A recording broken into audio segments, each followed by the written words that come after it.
우리 옆 사람에게 이렇게 인사하겠습니다. 잘 오셨습니다. 반갑습니다. 한 번 더 인사하겠습니다. 서리 집사 되심을 축하합니다. 축하받아서 마땅할 일이라고 믿습니다.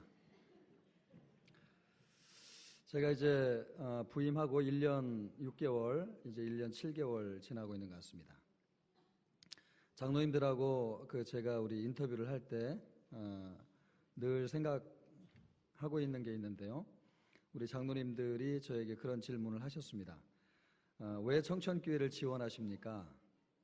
이런 질문을 1년 전 얘기라 신선하진 않지만 늘 제 마음속에 생각하는 것이기 때문에 우리 장로님들, 우리 집사님들과 함께 나누고 싶습니다. 그때 왜 청천교회를 지원하십니까? 이런 질문을 하셨을 때 제가 그런 답변을 드린 기억이 납니다. 매주 성도들이 해같이 밝은 얼굴로 정말 행복한 얼굴로 돌아가는 교회가 되면 좋겠고, 그런 교회를 좀 만들 수 있다고 한다면 참 좋겠습니다. 그래서 그런 소망을 품고 이 청천교회를 지원하였습니다. 그런 말을 했던 기억이 납니다. 그런 관점에서 이제 1년 반이 지나고 있는데 그런 행로를 향해서 잘 가고 있는지 잘 모르겠어요. 때로 1년 반 지나면서 느끼는 소회는 매주 반복되는 정해진 일상들, 업무들이 항상 빼곡히 차여져 있기 때문에 지금 내가 이게 지나온 길이 제대로 가고 있는가, 이런 것들을 점검할 수 있는 시간이 있는가 하는 생각이 들 때가 있어요. 그러니까 지금 우리 재직 세미나를 하면서도 1년에 정해진 스케줄대로 이렇게 진행하고 있는데 그러면서 정신을 바짝 차려야 되겠다, 더 많이 기도를 해야 되겠다 하는 생각을 늘 하게 됩니다.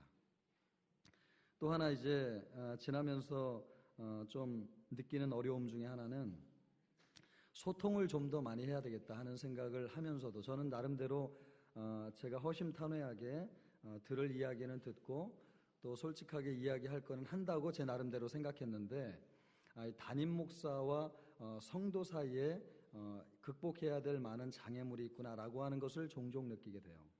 말 한마디 또 행동 하나가 다른 메시지를 줄 수 있다고 하는 것을 생각하면서 소통의 필요성을 절실히 느낄 때가 있습니다. 제가 우리 재직 집사님들에게 참 죄송한 말씀을 드리는 것은 얼마 전에 어떤 분으로부터 제가 그런 얘기를 들었습니다. 청년들이 좀 더 담임 목사의 관심과 사랑을 받기를 원하는 것 같아요. 그러면서 사부 예배 때 설교를 좀 자주 해주면 좋겠다고 하는 의견이 있었던 것 같고, 저도 제가 사부 예배 시간에 설교를 하겠습니다, 이런 약속을 제가 준 것 같아요. 그런데 어떤 말을 했는지 제가 기억에 잘 나진 않는데, 그런 것 때문에 우리 자녀들이 청년부에 몸담고 있는데 실망한 청년들이 있을 것 같은 생각도 들어요. 이럴 수 있구나 하는 것을 생각하면서 저도 나름대로 많은 것을 배워가고 있습니다. 어쨌든 정말 중요한 것은 우리가 길을 잃어버리지 않기를 진심으로 바라고요. 또 저를 위해서도 기도해 주시고, 우리 재직들도 우리가 꿈꾸는 교회, 그리고 성경이 우리에게 말씀하시는 교회가 어떤 것인지를 분명히 인식하고 한 방향으로 나아가서 정말 주님이 원하시는 교회를 함께 이루어가면 좋겠다 하는 생각이 듭니다. 여러분 아멘입니까? 네, 그런 교회를 같이 만들면 좋겠습니다. 그러나 분명한 것은 누구 혼자 만들 수 있는 것은 아니고요, 우리 함께 만들어야 되고, 특별히 이 재직 세미나를 한다고 하는 것은 그런 관점에서 서리 집사님들까지도 마치 모세혈관의 피가 잘 통하는 것처럼 한 분 한 분 청천교회 DNA를 잘 이식받게 될 때에 우리 교회를 함께 건강한 교회로 세워가지 않을까 하는 생각이 들고, 그것이 이 재직 세미나의 취지라고 저는 믿습니다. 그래서 우리가 세 부분으로 이 시간을 좀 진행하려고 그러는데, 짧은 시간이지만 집중해서 드리면 좋겠습니다. 첫째는 교회가 무엇인가, 성경적인 관점에서. 그리고 서리 집사의 사명은 무엇인가, 그리고 세 번째, 우리 교회가 지금 진행되는 사역이 이러이러한 것이 있는데 이런 부분을 어떻게 우리가 참여할 것인가, 이 부분에 대해서 같이 마음을 모으면 좋겠습니다. 여러분, 교재를 준비했는데요. 여러분, 교재 이쪽을 보시면 우리 청천교회 하면은 지향하는 목회 철학이 무엇인지를 아는 것은 아주 중요하다고 생각이 됩니다. 여러분, 우리 교회에서 화면을 보면 늘 청천교회 그 위에 쓰여 있는 글씨가 뭡니까? 같이 한번 읽어주시겠습니까? 시작. 예, 너무너무 사실은 어려운 말인데 어떤 분들은 이것이 너무 어려운 말이어서 뭔 뜻인지 모르겠습니다. 그렇게 묻는 분들이 계십니다. 이 부분을 같이 좀 풀어내면 좋겠다는 생각이 들고요. 함께 신앙생활을 하면서 목회 철학이 무엇인지를 같이 인식하면 좋겠습니다. 목회 철학이라고 하는 것은 가치입니다. 가치. 우리 교회가 진짜 중요하게 생각하는 가치. 그리고 어떤 결정을 할 때 우선순위가 있지 않습니까? 그 우선순위에 따라서 결정을 하게 되는데 정말 중요한 우선적인 가치가 무엇인가? 그것이 바로 목회 철학이에요. 우리 교회가 지향하는 그런 면에서 목회 철학이 무엇인가? 이것을 이해하려면 성경이 말씀하시는 바 교회가 무엇인지를 이해하는 것이 아주 중요합니다. 교회는 두 가지 측면을 가지고 있습니다. 하나는 부름받은 하나님의 백성으로서의 교회가 있고 또 하나는 세상으로 보냄받은 그리스도의 제자의 모습을 가지고 있습니다. 첫째, 우리 한번 따라해 보시죠. 세상에서 부름받은 하나님의 백성. 또 두 번째로는 세상으로 보냄받은 그리스도의 제자. 예, 건강한 교회, 성경적인 교회는 이 두 가지를 균형 잡고 있는 교회가 건강하고 좋은 교회입니다. 그러니까 많은 세상에 수많은 교회가 있지만 어떤 분은 예배를 뜨겁게 잘 드리는 교회, 교제가 풍성한 교회, 전도 열심히 하는 교회, 또 구제 열심히 하는 교회, 또 장애우들을 잘 섬기는 교회, 다양하게 우리 교회는 이래서 좋습니다. 그런 의견이 있지만 성경적으로 볼 때 정말 건강하고 좋은 교회, 주님이 말씀하시는 교회는 어떤 교회냐? 모이는 교회, 흩어지는 교회, 이 두 가지 균형을 잘 잡고 있는 교회인데 모여서는 하나님의 백성으로서 뜨겁게 예배하고 은혜 받고 훈련받아서 그리스도의 온전한 제자로 양육되는 것이고요. 그렇게 양육된 그리스도의 제자들이 세상으로 나아가서 복음을 전하고 예수 그리스도의 십자가와 부활을 증거하는 것. 그러니까 모일 때도 교회지만 세상 속으로 흩어져서도 성도 한 사람 한 사람이 예수님의 제자의 사명을 살아가는 것, 바로 그런 교회가 성경적인 교회고 건강한 교회라고 하는 것입니다. 우리 교회가 꿈꾸는 교회, 사도적 사명을 계승하는 교회라고 하는 것은 그런 교회를 꿈꾸는 것입니다. 우리는 모이기도 잘해야 되지만 흩어져서 예수님의 증인으로 살아가는 이 일에 생명을 걸 뿐만 아니라 성실하게 이 사명을 감당해야 될 줄로 믿습니다. 그래서 우리가 9월 한 달 또 10월 2달까지 새생명 전도잔치에 올인하고 또 많은 영혼에게 복음 전하기를 심혈을 기울였던 것은 그냥 전도해야 된다고 하는 차원을 떠나서요. 건강한 교회, 주님이 원하는 교회는 세상으로 흩어져서 그리스도의 복음을 증거하는 교회이기 때문에 그렇습니다. 그런 교회를 성경이 말씀하고 있다고 하는 것이죠. 그래서 우리가 세상으로부터 부름받은 하나님의 백성인 공동체가 되기 위해서 뜨겁게 예배하는 것이고, 제자훈련과 순장반, 또 여러분이 참석하고 있는 사랑방 소그룹을 통해서 우리가 모일 때에 하나님의 백성으로서 하나님을 예배하고 은혜를 나누고 훈련을 하는 것입니다. 또 그렇게 잘 훈련되고 모인 공동체가 세상으로 흩어져서 복음을 전하기를 위해서 힘쓰는 것이죠. 이런 교회론에 근거해 볼 때 우리 교회의 목회 철학을 한마디로 정의한다고 한다면 여러분 3페이지의 맨 위쪽에 보시면 이렇게 정리되어 있습니다. 그렇다면 우리 교회가 중요하게 생각하는 가치는 무엇인가? 한마디로 우리 교회는, 같이 한번 읽어볼까요? 제자훈련과 소그룹을 통해 평신도를 동역자 삼는 교회. 누군가 우리 교회의 목회 철학이 무엇이냐고 묻는다면 이렇게 답변하시면 됩니다. 우리 교회는 어떤 교회냐? 청천교회는 제자훈련과 소그룹을 통해서 평신도를 제자 삼는 교회다. 한번 따라해 보실까요? 제자훈련과 소그룹을 통해 평신도를 동역자 삼는 교회. 이것이 우리 교회가 가지고 있는 철학이에요. 철학, 목회 철학. 그래서 우리 이번에 예결산 위원들도 1년 예산을 잘 정리하시고 또 내년 예산을 편성하셨는데 이런 목회 철학을 반영하셔서 이번에 예산을 또 세워주셨습니다. 너무 감사하게 생각하고요. 그래서 훈련받고 또 말씀 안에 잘하는 일에 우리 교회가 심혈을 기울여야 되겠다라고 하는 생각을 하게 됩니다. 자, 이런 교회를 우리가 이루기 위해서 우리가 중요하게 생각하는 가치가 무엇이냐면 사도적 사명을 계승하는 교회라고 하는 것입니다. 한 번 더 따라해 보시겠습니다. 사도적 사명을 계승하는 교회. 예, 오해를 하지 말기를 바라는데 어떤 사람들은 그러면 우리 교회에 사도를 세워야 되는 것 아니냐 이런 얘기를 하시는 분들이 계신데 사도는 오늘날 존재합니까? 안 합니까? 예, 존재하지 않습니다. 그러니까 우리는 사도를 세우는 것이 아니고 사도적 사명을 계승하는 것입니다. 그것을 신학적으로 보면은 교회의 사도성이라고 그럽니다. 그러면 교회의 사도성이라고 하는 말이 뭐냐? 요한복음 20장 21절에 근거하고 있는데요. 우리 그 말씀을 한번 같이 한번 읽어보겠습니다. 예수께서 또 이르시되 너희에게 평강이 있을지어다. 아버지께서 나를 보내신 것 같이 나도 너희를 보내노라. 예수님이 제자들을 부르셔가지고 이 말씀을 하셨는데 아버지가 나를 세상으로 보낸 것처럼 나도 너희를 어디로 보낸다고요? 세상으로 보낸다고 말씀하셨습니다. 그러니까 성도를 하나님께서 불러주신 이유는 그냥 교회 안에 머물러 있으라고 우리를 불러주시는 것이 아니고 다시 세상으로 파송하기 위해서 우리를 부르신 것입니다. 그 말씀의 근거가 요한복음 20장 21절에 나오는 말씀이 되는 것이죠. 여기에서 이 보낸다라고 하는 말의 헬라어가 아포스테라고 하는 말입니다. 아포스테. 여기에서 변형된 말이 아포스톨로스라고 하는 말인데 그 아포스톨로스라고 하는 말이 사도라는 말입니다. 그러니까 사도라고 하는 말을 우리나라 말로 풀어서 이야기하면 보냄받은 사람이라고 하는 뜻을 가지고 있습니다.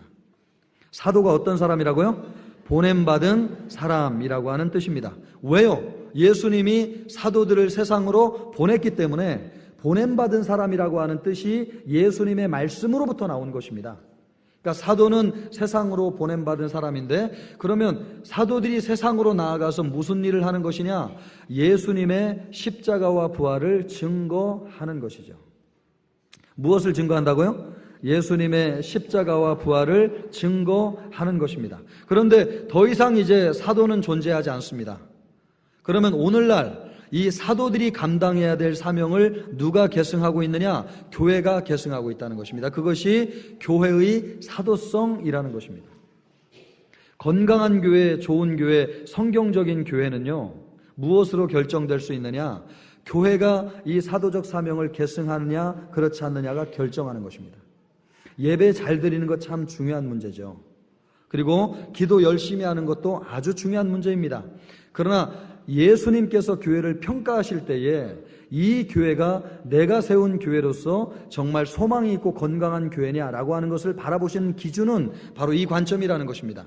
내가 너희를 세상으로 보냈는데 너희는 너희들끼리 뭉쳐있냐 아니면 세상으로 나아가서 내가 너희에게 준 사명을 잘 감당하고 있느냐, 이런 관점에서 예수님이 교회를 보신다고 하는 것이죠. 그런 면에서 아주 생소한 용어입니다. 이게 쉽지 않은 용어인데 우리 교회가요, 우리 청천교회가 사도적 사명을 계승한다고 하는 것은 예수님께서 인정하는 교회가 되느냐 되지 않느냐, 이것을 결정할 수 있다고 하는 것입니다. 우리 교회는 사도적 사명을 계승하는 교회가 되어야 될 줄로 믿습니다. 그렇다고 한다면 교회가 오늘날 이 사명을 계승하는 결정적인 증거가 뭐냐는 거예요. 예수님이 교회에 사도적 사명을 부여하신 증거가 무엇이냐, 이 두 가지로 볼 수 있는데, 여러분 교재 보시면 사도적 계승이라고 하는 3번 질문에 에베소서 2장 20절 말씀을 보면 그 말씀이 기록되어 있는데 우리 한 목소리 읽어봅니다. 시작. 너희는 사도들과 선지자들의 터 위에 세우심을 입은 자라. 그리스도 예수께서 친히 모퉁이돌이 되셨느니라. 너희는 우리 교회를 얘기하는 것이죠. 우리 교회는 어떤 터 위에 세워졌다고요? 예, 사도들의 터와 선지자들의 터 위에 세워졌습니다. 선지자들의 터는 뭐예요? 구약 성경을 이야기하는 거죠. 그러면 사도들의 터는 뭐예요? 사도들이 우리에게 전하여 준 신약 성경을 이야기하는 것입니다. 그러므로 교회는요, 사도들과 선지자들 위에 터 위에 세워졌는데 구약 말씀과 신약 말씀의 기초 위에 세워진 것이죠. 왜 여러분 신구약 말씀의 기초 위에 교회가 세워진 것입니까?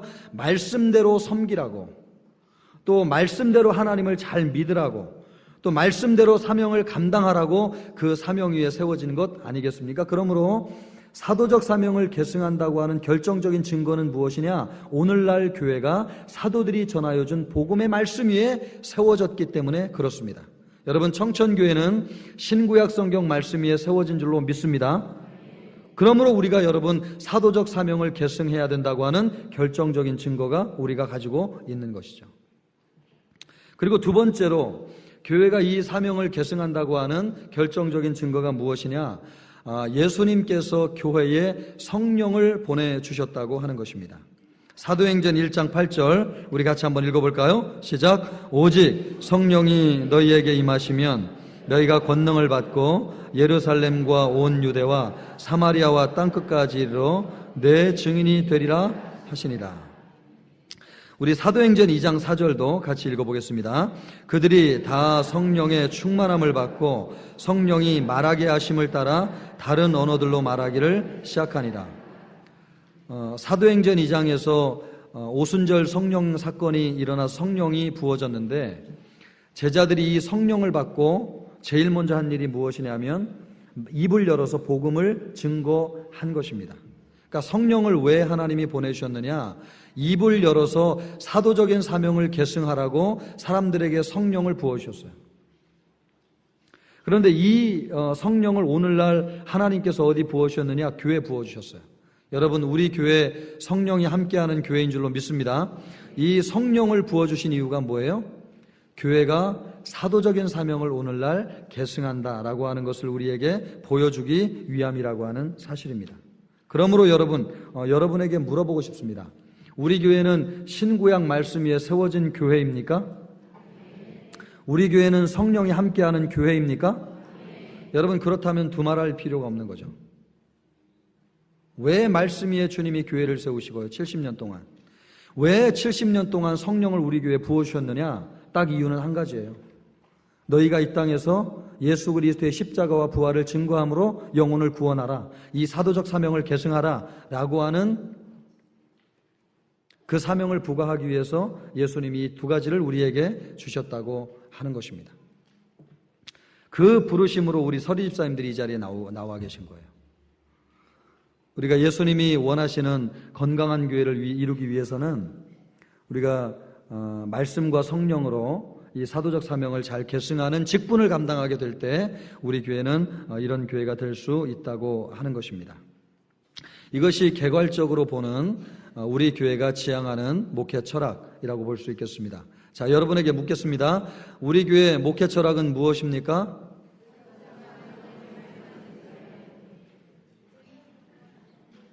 제가 왜 웃는지 아시죠? 제가 아까 우리 목회 철학에 대해서 정리를 했는데 여러분 3페이지 위에 보시면 뭐라고 나와 있어요?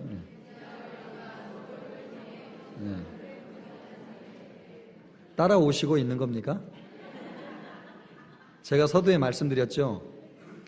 길을 잃지 말아야 된다. 뭐를 잃지 말아야 된다고요?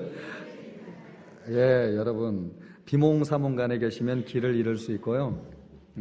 때로는 말씀을 들었다가 때로는 내 생각에 빠져 있으면 길을 잃을 수 있습니다. 여러분, 우리 교회 목회 철학은 무엇이냐? 제자훈련과 소그룹을 통해 평신도를 동역자 삼는 교회입니다. 왜 이런 교회가 돼야 되느냐? 교회라고 하는 것은요, 사도적인 사명을 계승하도록 예수님께서 교회를 세우셨기 때문에 그렇습니다. 그래서 우리가 이 화면을 보시면 청천교회는 사도적 사명을 계승하는 교회다 이렇게 쓰여져 있는 것입니다. 절대 이거 잊지 않기를 주님의 이름으로 축복합니다. 여러분, 반복이 참 중요하다는 생각 때문에요, 제가 매년 이것을 여러분에게 교육할 겁니다. 매년. 그래서 우리가 아주 뼈에 골수에 사무칠 수 있도록 여러분을 도와드리도록 하겠습니다. 자, 그러면 이런 총론적인 관점에서 우리 교회가 건강한 말씀의 교회가 되기 위해서 내가 어떻게 직분을 감당할 것이냐, 서리집사로 부름받았는데 그러면 서리집사는 어떤 존재냐라고 하는 것을 우리가 같이 나누기를 원합니다. 여러분, 5쪽 보시면 서리집사의 모범에 대해서 기록되어져 있습니다. 교회의 직분이라고 하는 것이 무엇입니까? 교회의 직분이라고 하는 것은 예수님께서 세우신 교회의 지체가 되는 것입니다. 지체. 그런데 이 지체가 감당해야 될 사명을 누가 위임하셨느냐? 예수님이 우리에게 위임하셨어요. 그래서 꼭 기억해야 될 것은 여러분을 서리집사로 세우시는 것은 교회이지만 또 교회 조직이 그렇게 하는 것이지만 1차적으로는 예수님이 여러분을 불러주신 것인 줄로 믿습니다. 예수님이 이 시간 여러분에게 서리집사의 사명을 부과하시는 것입니다. 그러므로 예수님께서 나에게 이 직분을 주셨다고 생각하셔야지 이것을 허투루 생각하시면 절대 안 된다고 하는 것입니다. 그러므로 이 서리집사의 직분을 왜 주셨느냐? 두 가지 이유 때문에 주셨는데, 첫째는 성도를 온전케 하며 봉사의 일을 감당하게 하기 위해서입니다. 첫째는 성도를 온전케 하며, 서리집사님들이 이 직분을 잘 감당하기 위해서 인격적으로 또 내면적으로 영적으로 성숙해져야 된다고 하는 것입니다. 그래서 인격적으로 내면적으로 성숙해진 인격을 가지고 또 다른 사람을 교회에서 잘 섬기는 일을 하도록 주님이 우리를 불러주셨다는 것입니다. 그것이 봉사의 일을 하게 한다고 하는 뜻입니다. 그러면 이 집사의 의무가 어떤 것인가? 집사라는 말은 어디에서 유래했느냐? 헬라어로 디아코노스라고 하는 말에서 유래를 했는데요. 남에게 봉사하는 사람, 또 섬기는 사람, 신복, 종, 이런 의미를 가지고 있습니다. 그래서 성경적으로 보면 집사님들을 왜 세웠냐면 사도의 직무를 감당할 수 있도록, 그러니까 사도들의 짐을 나누어 질 수 있도록 집사님들을 세웠다고 하는 것이죠. 사도의 직무를 돕는 것이고요.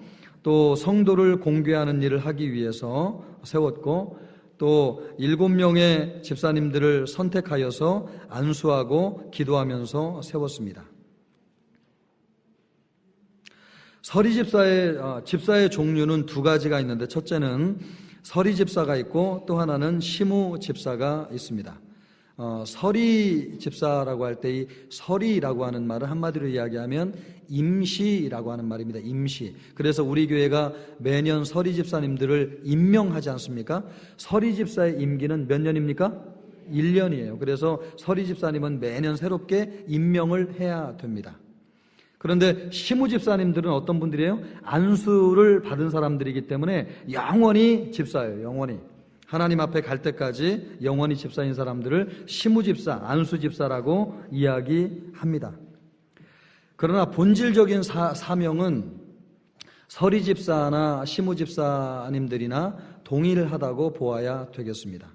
1년직이지만 그 내용은 똑같다고 할 수 있겠습니다. 그래서 교회가 서리집사를 세우는 중요한 이유는요, 집사의 직무를 통해서 중직들이 감당해야 될 짐을 같이 나누는 것이고, 교회가 본질적으로 감당해야 될 사명을 같이 지기 위해서 서리집사님을 세운다, 이렇게 생각하시면 되겠습니다. 자, 그러면 우리가 6쪽으로 넘어가서 이 서리집사의 자격이 무엇인지 잠깐 살펴보도록 하겠습니다. 어떤 분이 서리집사가 되느냐? 몇 가지로 정리가 되어져 있습니까? 9가지. 이 짐이 많다고 생각하실 수 있겠는데요. 이 한 가지 한 가지를 잘 기억하시면 좋겠습니다. 첫째, 어떤 사람이어야 된다고요? 성령 충만한 사람이 되어야 됩니다. 성령 충만함을 받기 위해서는 말씀 많이 읽고 기도 열심히 해야 될 줄로 믿습니다. 두 번째로 어떤 사람이어야 돼요? 지혜가 충만한 사람이어야 됩니다. 사도행전 6장 3절을 보면 성령과 지혜가 충만한 사람을 집사로 세웠다고 하는 것을 알 수 있습니다. 세 번째로 어떤 자격이 필요합니까? 믿음이 충만한 사람입니다. 사도행전 11장 24절을 보면 바나바는 착한 사람이요 성령과 믿음이 충만한 사람이더라. 그러니까 우리 서리 집사님들이 되려면 내적인 기준, 영적인 기준을 세 가지로 구비해야 되는데, 첫째는 성령 충만해야 되고, 두 번째는 지혜가 충만해야 되고, 세 번째는 믿음이 충만해야 될 줄로 믿습니다. 여러분, 이 말씀 들으면서 도망가고 싶다는 생각하지 않기를 바랍니다. 서리 집사나 시무 집사님이나 내용은 똑같아요. 그런데 단지 여러 가지 조건을 좀 더 구비해야 되기 때문에 1년 단기직으로 임명하는 것 뿐이지, 우리가 갖추어야 될 자격은 똑같다고 보시면 되겠습니다. 그리고 네 번째로 어떤 사람이어야 됩니까?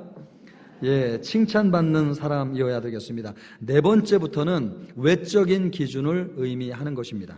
그러니까 칭찬받는다고 하는 것은 사람들에게 인정받는 사람이어야 된다는 것입니다. 소명은 두 가지가 있습니다. 내적인 소명이 있고 외적인 소명이 있습니다. 내적인 소명은 나 혼자 주님 앞에 소명을 받았다고 하는 것을 내 혼자 알고 있는 것이 내적인 소명이고, 외적인 소명은 이 사람은 하나님께 부름받은 사람이구나 라고 하는 것을 사람들에게 인정받는 것이 외적인 소명이에요. 서리 집사님들도 같은 자격이 있다고 생각이 됩니다. 성령이 충만하고 믿음이 충만하고 지혜가 충만한 것은 주님이 나를 서리 집사로 부르셨구나 이렇게 생각하게 되는 것이고, 칭찬받는 조건이라고 하는 것은 사람들이 볼 때 그래도 이 사람을 주님께서 집사님으로 임명하셨구나, 세우셨구나, 이런 것들을 보여주는 항목이라고 볼 수 있겠습니다. 칭찬받는 사람이 되어야 될 줄로 믿습니다. 다섯 번째는 어떤 사람이라고요? 품행이 단정한 사람. 옛날에 무슨 상 받을 때 품행이 단정하다 이런 말 많이 보았던 것 같은데, 교회에서도 이런 말을 사용합니다. 그러니까 외모가 단정해서 사람들에게 거부감을 주지 말아야 된다고 하는 것이죠. 교회 나올 때에 우리 집사님들이 항상 깔끔하게 단정하게 나오셔서 예배를 드리시면 참 좋겠습니다. 여름이라고 해서 막 이렇게 파인 옷을 입지 않으시기를 바라고요. 교회 나올 때 이렇게 슬리퍼 끌고 나오면 되겠습니까? 안 되겠습니까? 우리 집사님들 정도면 교회가 굳이 이런 얘기 하지 않아도 옷도 좀 단정하게 입고요, 또 신발도 깔끔한 걸 좀 잘 신고 오셔서 정갈하게 예배 드릴 수 있기를 바라겠습니다. 그것이 품행이 단정한 사람이라고 하는 것이죠. 여섯 번째는 뭐라고 얘기하고 있습니까? 일구이연하지 않는 사람. 말이 참 중요해요. 말이. 여러분 한번 따라해 보시죠. 말이 중요하다. 골로새서 4장 6절에 보면 이런 말씀이 있습니다. 너희 말을 항상 은혜 가운데 소금으로 맛을 냄과 같이 하라. 한번 따라해 보실까요? 너희 말을 항상 은혜 가운데서 소금으로 맛을 냄과 같이 하라. 이런 분하고 대화하면 기분이 참 좋아요. 그죠? 예의를 갖추고 사용해야 될 단어와 그렇지 않은 단어를 아주 센스 있게 구분하시는 것이죠. 이거는 어떻게 보면은 배운 바 학식과는 상관없는 것 같아요. 예수님을 잘 믿고 주님을 닮은 사람은요, 주님께서 그 말에 은혜를 더하시는데 소금으로 맛을 낸 것 같이 지혜롭게 말을 해요. 그래, 이런 분들은 어디 가서 함께 있으면 참 편해요. 좋아요. 분위기가 따뜻해져요. 그리고 사람들을 행복하게 만들고 만나게 만들어요. 그런데 말이 이렇게 정제 맞습니까? 정제. 이렇게 말이 좀 거칠 수 있잖아요. 그러면 마음에 불편함을 느낄 수 있는 거죠. 저는 우리 청천교회 성도들이 정말 소원 중에 하나는 말을 통해서 은혜를 끼치는 성도들이 되면 좋겠다고 하는 소원을 가지고 있어요. 우리 모두 말에 덕을 끼치고 은혜를 끼치기를 바랍니다. 여러분, 그래서 우리 말을 잘하자고요. 말로 상처 주는 말, 또 사람을 불편하게 하는 말은 절대 안 하기로 서약합니다. 박 권사님 최고입니다. 너무 몰입하고 계셔서 손을 덩달아 들으셨습니다. 여러분, 말을 정말 은혜롭게 잘하자고요. 그러니까 이 말이 해야 될 말을 하지 말라고 하는 뜻이 아니에요. 할 말은 다 하라는 거예요. 그런데 언어적으로 센스 있게 상대방을 배려하면서 내용을 전달하는 게 중요한 것이지 형식이 중요한 것 아니잖아요. 그죠? 따뜻하고 배려하는 말을 통해서 내 마음에 좀 진심이 전달될 수 있도록, 그러면 우리 교회가 얼마나 따뜻하고 행복해지겠습니까? 제가 이 말씀을 드렸으니까 이제 2017년 한 해 동안 우리 모든 서리 집사님들은 정말 따뜻한 말, 배려하는 말을 통해서 교회를 따뜻하게 만들어 가실 수 있기를 주님의 이름으로 축복합니다. 서약하십니까? 예, 순종하시면 우리 모두에게 복이 될 줄로 믿습니다. 그리고 7번째, 뭐 하지 말라고요? 제가 볼 때는 이거 잘못된 표현 같아요. 얘는 좀 고쳐야 될 것 같습니다. 술을 어떻게 하지 말라고요? 술을 즐기지 않는다는 것은 한두 잔씩 하면서, 나는 즐기지 않습니다, 이렇게 얘기하시겠다고 하는 뜻인데, 여러분, 아예 술을 드시지 않기를 여러분이 마음에 손을 들고 서약하면 좋겠습니다. 이제 집에 돌아가셔서 냉장고에 있는 캔 맥주는 다 꺼내시기를 바라고요. 이 포도주 먹어야 될까요? 말아야 될까요? 여러분, 어차피 화끈하게 신앙생활 할 건데 이런 부분 좀, 목사님, 성경에 사도 바울도 아프면 포도주 한 잔씩 먹으라고 얘기했는데 목사님 왜 이렇게 세게 얘기합니까? 우리 이런 얘기 하지 말자고요. 그냥 믿을까에 화끈하게 믿는 우리 성천교회 성도들 되기를 바랍니다. 여러분, 포도주도 아예 그냥 신앙생활하고 서리집사 돼가지고 믿기로 작정했으면 여러분 다 냉장고에서 꺼낼 수 있기를 바라고, 음식하고 반찬할 때 사용하는 것만 남겨두시고요, 전부 다 폐기 처분하시기를 바라겠습니다. 여러분, 술. 이것이 왜 중요하냐? 우리나라 사람들은 기본적으로 술을 조절할 수 있는 DNA가 없어요. 술 한두 잔을 먹게 되잖아요. 그러면 끊임없이 들이키게 돼요. 이 술을 절제하고 조절할 수 있는 DNA가 한국 사람 안에는 존재하지 않기 때문에 서양 선교사님들이 오셔서 초대교회 당시, 우리나라 초대교회 당시에 이것을 아주 중요한 계명으로 말씀하셨어요. 이건 지금도 해당된다고 봐요. 여러분, 신앙을 내가 잃어버렸느냐 잃어버리지 않느냐 기준이 뭔지 아십니까? 예전처럼 술 한 잔씩 기울이고 싶은 마음이 들면 지금 내가 신앙이 다운된 거예요. 그 바로미터를 여러분 이것으로 생각하셔도 됩니다.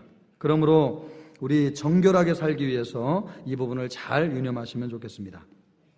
그리고 여덟 번째 기준이 뭡니까? 더러운 일을 탐하지 않는 사람이, 더러운 일이라고 하는 것이 부정적인 방법으로 얻는 이득을 이야기하는 것입니다.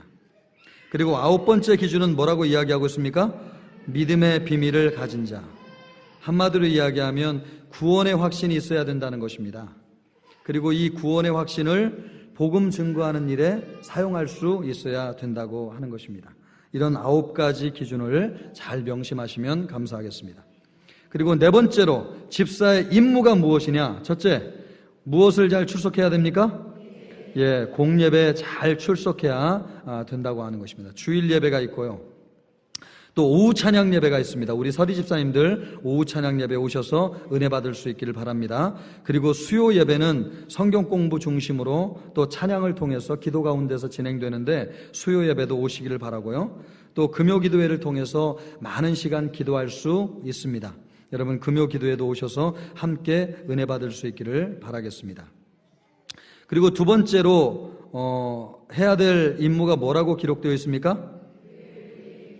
교회를 위해서 기도해야 되고요. 세 번째는요, 교회를 위해서 봉사해야 되고, 네 번째는 안내를 맡아야 됩니다. 그러니까 교회를 위해서 세 가지를 하시면 된다고 생각하시면 돼요. 매일 하루에 한 번씩 교회를 위해서 기도한다. 그리고 교회에서 나는 봉사하기 위해서 부름을 받았다. 그리고 세 번째, 교회의 굳은 일을 하기 위해서 서리집사로 하나님이 세우셨다. 이렇게 생각하시면 되겠습니다. 그리고 다섯 번째 기준은 무엇입니까? 11조 헌금을 생활해야 된다. 헌금은 예배의 한 형태입니다. 그러니까 조금 엄밀하게 이야기하면요, 예배가 완전한 예배로 드려지기 위해서는 몸만 드리고 마음만 드리면 안 된다는 거예요. 그래서 항상 예배에 무슨 순서가 들어가 있어요? 헌금을 드리는 순서가 있지 않습니까? 그래서 봉사위원이 하나님 앞에 이렇게 봉헌하는 예식을 하지 않습니까? 우리가 이렇게 하는 이유가 뭐예요? 몸과 마음만 드리는 예배가 아니고 우리의 물질까지도 하나님 앞에 드립니다 라고 하는 것에 대한 헌신이에요. 어떤 분이 이야기한 것처럼요, 주머니가 회개하지 않으면 진짜 회개한 것이 아니다. 한번 따라해 보세요. 주머니가 회개하지 않으면 진짜 회개가 아니다. 여러분, 주머니가 회개한다고 하는 게 뭐예요? 물질을 전적으로 하나님 앞에 위탁한다는 뜻이에요. 내가 가지고 있는 모든 것 하나님이 주시는 것입니다. 그래서 여러분, 액수가 중요하지 않습니다. 여러분이 100원을 벌었으면 10원을 헌금하시기를 바라고요. 10원을 벌었으면 1원을 하나님 앞에 11조로 꼭 드릴 수 있기를 바라요. 그것을 주님이 기뻐하신다는 거예요. 이 11조는 특별히 물질보다 하나님을 내가 더 우선순위에 두고 있습니다 라고 하는 것에 대한 신앙 고백이에요. 그러므로 11조는 신앙인에 있어서 아주 중요한 지표라고 할 수 있어요. 우리가 반대로 얘기해 보자고요. 여러분, 목사가 11조 안 하면 돼요, 안 돼요? 돼요, 안 돼요? 돼요? 감사합니다. 우리 교인들 사이에 이렇게 참 얘기 잘 펴잖아요. 목사가 11조 안 한다더라. 여러분, 이런 얘기 들으면 은혜가 되겠어요, 안 되겠어요? 안 되죠. 아마 다 시험에 들걸요? 그렇죠? 그런 관점에서 여러분의 그 물질 생활을 점검해 보세요. 영적인 생활도 마찬가지예요. 목사가 새벽기도 안 나오면 이거 은혜가 돼요, 시험에 빠져요? 그런데 왜 여러분은 새벽기도 안 나오세요? 이거 참 이해할 수 없는 일이에요.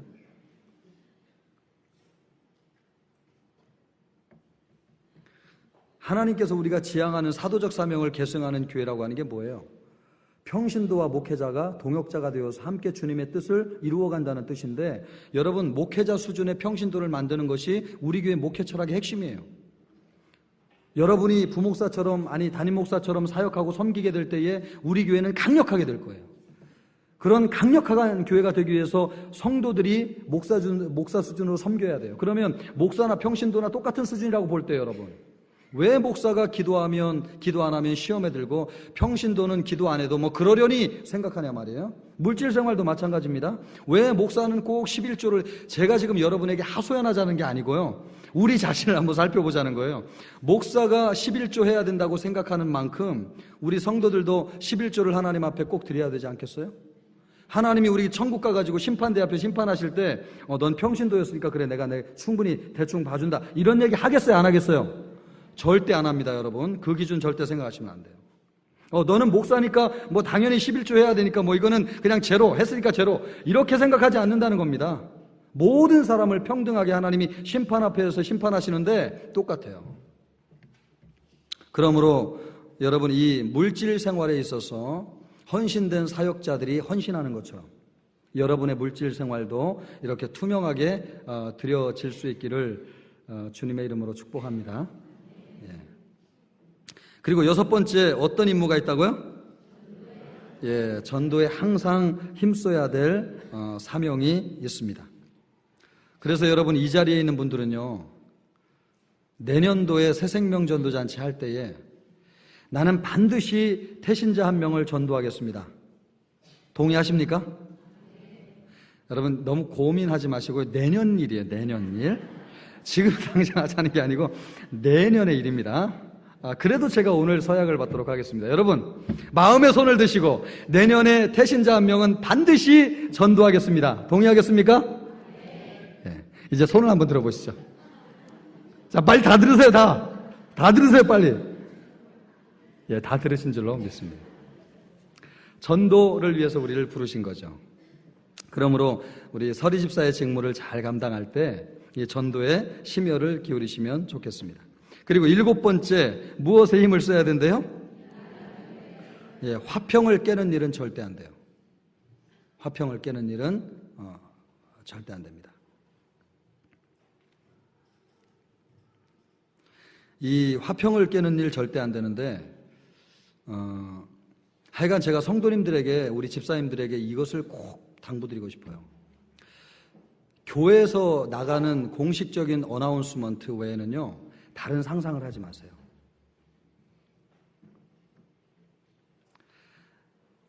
제가 우리 서리 집사님들에게 꼭 부탁하는 거, 우리 교회가 정말 건강하고 좋은 교회가 되기를 원한다면 교회에서 주보나 공식적인 어나운스를 하는 것 외에는 여러분 다른 상상을 하지 마세요.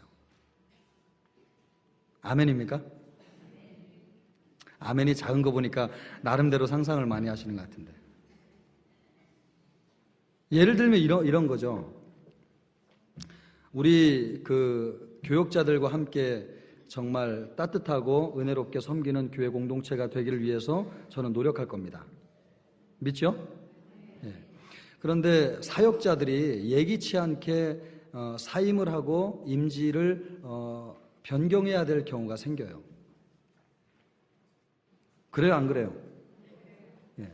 그럴 때 우리 교회에서, 이 강단에서 우리 성도님들에게 말씀을 드리는 그대로 그것을 믿어주시면 좋겠어요. 다른 상상을 아예 하지 마시기를 부탁드려요. 저는 사역자들에게 이 세 가지를 중요하게, 아주 두 가지를 중요하게 얘기합니다. 항상. 첫째, 물질 문제가 절대 있으면 안 된다. 또 하나는 이성적인 문제, 여자 문제 절대로 사역자는 있으면 안 된다. 이 두 가지가 있으면 나도 책임 못 져준다. 내가 항상 이렇게 얘기해요. 이것이 제가 사역자들에게 항상 강조하는 부분이에요. 그리고 사역자들이 본인의 필요에 따라서 기도하는 가운데 새로운 임지를 찾아서 나갈 수 있어요. 그런데 부서 입장에서 보면 이렇게 애정을 가지고 좋은 교제를 하였던 사역자가 이동을 하면 아쉽죠. 충분히 이해합니다. 저도 부교역자 생활을 오래 했기 때문에 너무나 잘 알죠. 그러나 여러분, 이런 부분에서 항상 교회가 공식적으로 이야기하는 부분에 대해서 신뢰해 주기를 특별히 여러분에게 당부드립니다. 예. 그래서 이런 부분을 왜 중요하게 생각해야 되느냐? 교회가 부정적인 이야기에 흔들리면 절대 안 돼요. 교회는 하나님의 말씀이 통치하는 곳이고 건강한 메시지가 교회를 살려내야 되는 것이지, 부정적인 이야기, 왜곡된 이야기가 교회 건강을 해치면 절대 안 된다는 거예요. 그래서 지금 서리 집사님들이 해야 될 중요한 사명이 무엇입니까? 교회의 인화 단계를 해치면 절대 안 됩니다. 그러므로 여러분 이걸 명심하세요. 교회가 공식적으로 이야기하는 것 외에는 나는 그거 들은 것만 그렇게 믿고 신뢰하겠다. 그렇게 생각하시면 돼요. 부탁합니다. 그리고 8번째, 뭘 해야 된다고요? 예, 상부상조, 애경사를 잘 챙겨주시기를 바라고, 특별히 어려운 일 당한 분들을 잘 도와주실 수 있기를 바라요. 그리고 9번째, 뭐 하지 말라고요? 예, 싸우면 안 돼요. 싸우면 안 돼. 싸우면 안 돼. 아셨죠? 여러분 이것도 한번 뒤집어서 얘기해 보면, 목사님이 맨날 팔 걷어붙이고 성도님과 이렇게 싸우면 어떻게 되겠어요? 우리 집사님들, 제가 서리 집사님들이 이렇게 말씀을 드립니다. 여기에서 이렇게 딱 화면 보고 사회를 볼 때 가사가 빨리빨리 안 바뀌면 속으로 화가 나겠어요? 안 나겠어요? 그리고 무슨 멘트를 해야 되는데 이 마이크를 꺼놨어요. 그래가지고 성도 여러분, 이렇게 얘기할 때 마이크가 전달이 안 돼요. 오늘 새벽도 그랬는데, 여러분 저도 사람인데 화가 나겠어요? 안 나겠어요? 동의해 주시는 거죠? 그렇다고 제가 팔을 걷어붙고 방송실을 향해가지고 왜 이렇게 하냐고 이 자리에서 얘기하면 되겠어요? 안 되겠어요? 이거 봐요. 다 동의하시잖아요. 안 되는 거죠. 그거 안 돼요. 그래서 늘 해와 같이 밝은 얼굴로 웃으면서 속에 불난 것을 참으려고 해요.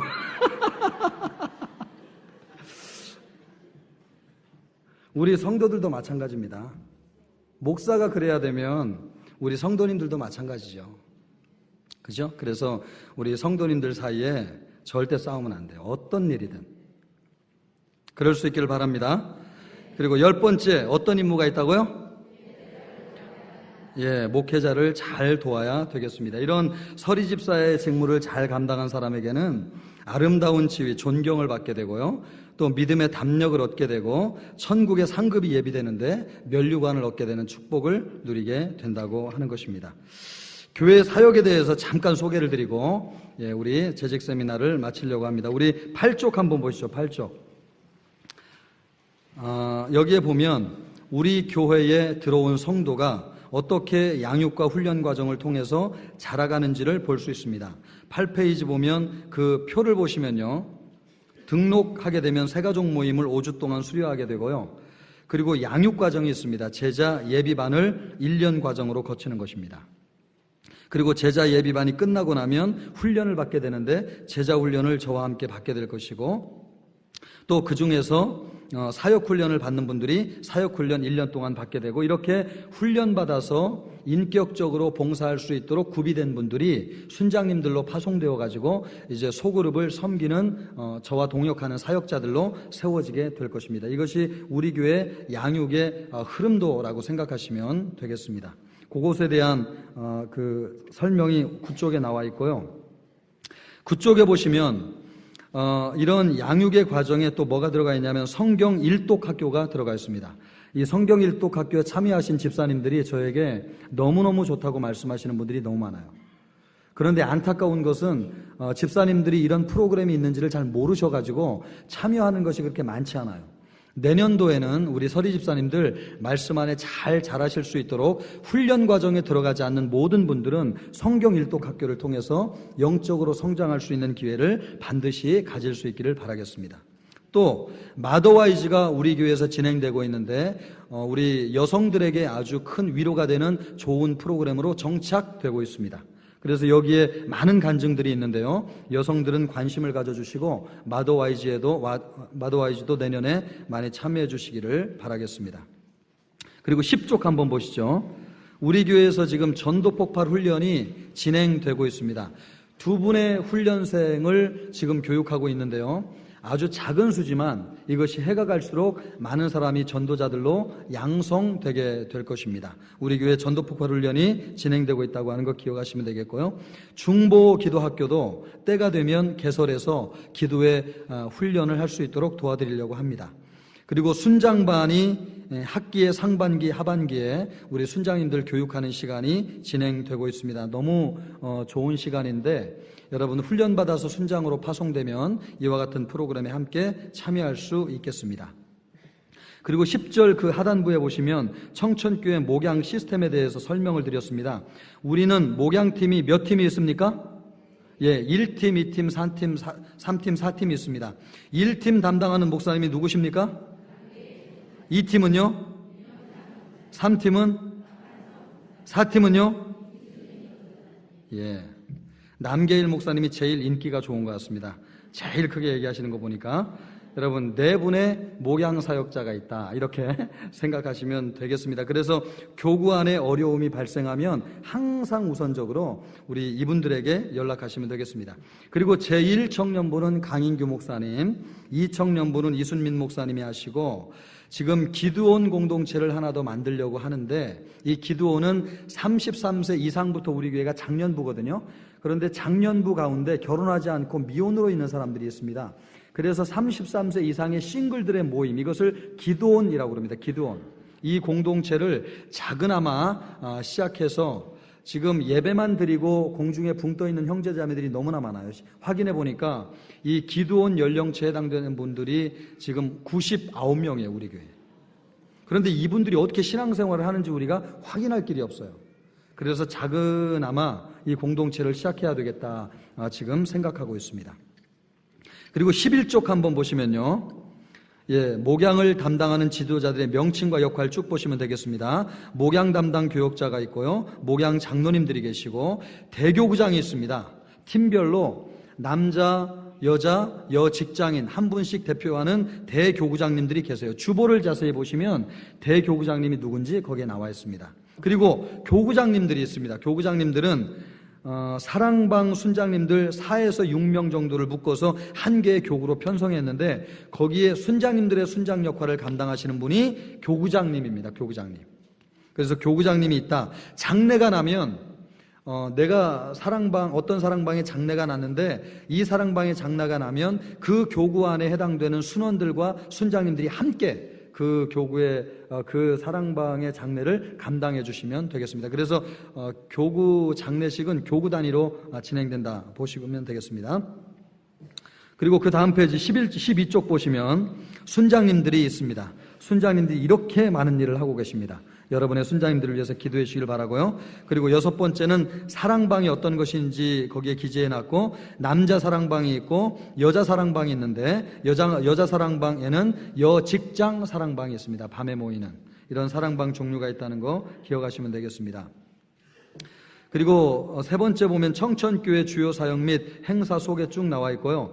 제자훈련 시스템으로 우리가 올해부터 전환되었고요. 2016년도에는 이러이러한 변화가 있었습니다. 그리고 여러분 14쪽 한번 보시겠습니까? 특별 새벽 기도회가 1년에 3번 진행됩니다. 신년 특별 새벽 기도회가 1월 4일부터 9일까지 진행될 예정이고요. 또 고난주간 특별 새벽 기도회가 3월 21일부터 26일까지 진행되고요. 대각성 특별 기도회가 10월 10일부터 15일까지 진행되겠습니다. 이 기간에는 반드시 오셔서 함께 기도하시기를 바라고요. 그리고 초하루 특세가 계속 진행되고 있습니다. 우리 교회 오니까 초하루 특세가 있는 것이 인상적이었는데 해보니까 성도들이 많이 참여하시고 은혜를 받더라고요. 그래서 계속 초하루 특세는 하려고 생각하고 있습니다. 한 달을 준비하면서 오셔서 기도해 주시면 감사하겠습니다. 그리고 이른 양 초청주일로 7월 10일 날 우리가 섬겼고요. 또 대각성 전도 집회 있었고요. 느헤미야 기도회가 진행되고 있는데 매년 250여 명의 이상의 성도들이 세계 선교와 나라와 민족을 위해서 여름에 8월 8일부터 13일까지 느헤미야 기도회가 진행됩니다. 많이 참여해 주시면 좋겠고, 우리가 부흥회를 잘하지 않는 교회죠, 그죠? 그런데 내년에는 부흥회를 한번 실시하려고 합니다. 15페이지 보면 거기 특별 부흥회 실시 예정 이렇게 되어 있죠. 언제라고요, 기간이? 10월 30일 월요일부터 11월 1일 수요일까지인데 강사가 누구라고요? 이분 꼭 오시도록 기도해 주시기를 바랍니다. 이찬수 목사님하고 메일을 주고받으면서 사실은 더 일찍 오고 싶은 마음이 간절하시다고, 그래서 1시간이 비었는데 그때 좀 땡기면 안 되겠냐고 문의를 주셔서 그때도 너무 좋다고 제가 답신을 드렸는데 목사님이 다시 한번 스케줄을 확인해 보시더니 기간이 요때밖에 안 된다고 하셔서 이렇게 날을 잡았습니다. 우리가 1년 동안 잘 준비하자고요. 그리고 요때가 언제가 되냐면 새생명 전도잔치가 끝나고 그 다음 주에 부흥회가 진행됩니다. 그러니까 우리 새가족들과 함께 부흥회에 참여하면 은혜도 받고 우리 교회 신앙 정착하는 데 큰 도움이 될 것이라고 생각이 됩니다. 그렇게 준비해 주시면 감사하겠습니다. 그리고 순장 컨퍼런스가 올해부터 진행되는데요. 12월 8일 날 우리 순장님들 위로하면서 은혜로운 밤을 같이, 밤 새면서 뜨거운 밤을 보낸다는 게 아니고요. 그냥 식사를 하면서 은혜로운 시간을 보내겠다, 이런 뜻입니다. 순장 컨퍼런스가 진행됩니다. 그리고 아버지 학교도 은혜 가운데서 진행될 수 있도록 준비하고 있습니다. 기도원에 대한 설명드렸고요. 그리고 영어 캠프를 2017년에 시행하려고 그러는데요. 여름 방학 중에 며칠 날을 잡아서 유년부 연령대에 해당되는 아이들을 초청해서 영어 캠프를 열려고 합니다. 그래서 양질의 교육을 통해서 아이들이 영어 교육을 받을 수 있도록 준비하려고 하니까 관심 있는 부모님들 기도해 주시고 참여해 주시면 감사하겠습니다. 그리고 우리 교회 여러분 생소한 용어가 있는데 창목회라고 하는 게 있습니다. 이 창목회가 뭡니까? 우리 교역자들이 한 주간을 준비하면서 화요일 날 아침 새벽에 7시부터 9시까지 2시간 동안 한 주간의 사역을 나누면서 또 기도하면서 사역을 나누는 시간이 있어요. 그 시간을 창목회라고 합니다. 뭐라고 한다고요? 이 무슨 뜻이냐면 창조적인 목회자들의 모임. 따라해 보십시오. 창조적인 목회자들의 모임. 하여간 우리 교역자들이 아주 창조적인 생각이 넘쳐날 수 있도록 이 모임이 잘 되도록 기도해 주시면 감사하겠습니다. 요 매뉴얼을 잘 기억하시고 우리 서리 집사님들 은혜 가운데 사명 잘 감당해 주시기를 우리 주님의 이름으로 축복합니다. 우리 옆 사람에게 이렇게 한번 인사하겠습니다. 이제 드디어 서리 집사님이 되셨습니다.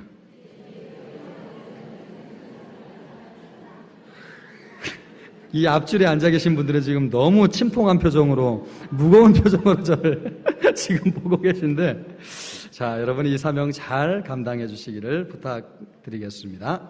우리 이분들을 위해서 한번 1, 2분 정도 기도하면 좋겠습니다. 주님, 이 사명 잘 감당하게 해 주시옵소서. 축복하면서 한번 기도하겠습니다.